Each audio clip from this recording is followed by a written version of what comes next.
আর বন্ধুরা দেখো, চটজলদি একটা রেসিপি বানাবো।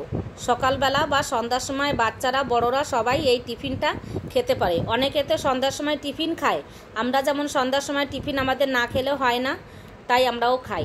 সুজি দিয়ে দিলাম, ধনের গুঁড়ো দিয়ে দিলাম, স্বাদ মতো নুন, অল্প করে চিনি দিয়ে দিলাম, লঙ্কা কুচি আর দিয়ে দিলাম পেঁয়াজ কুচি। এর মধ্যে দিয়ে দেবো একটা ডিম ভেঙে দিয়ে দেবো,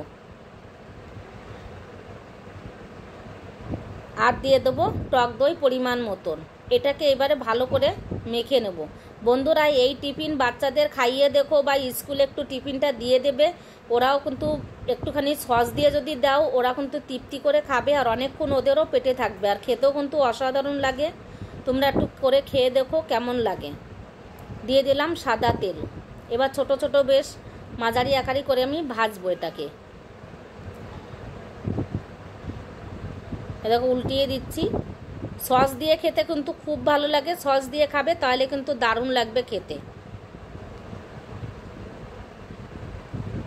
তোমরা চাইলে ধনে পাতা দিতে পারো, আমার ঘরে ধনে পাতা নেই, তার জন্য আমি ধনে পাতাটা দিতে পারিনি।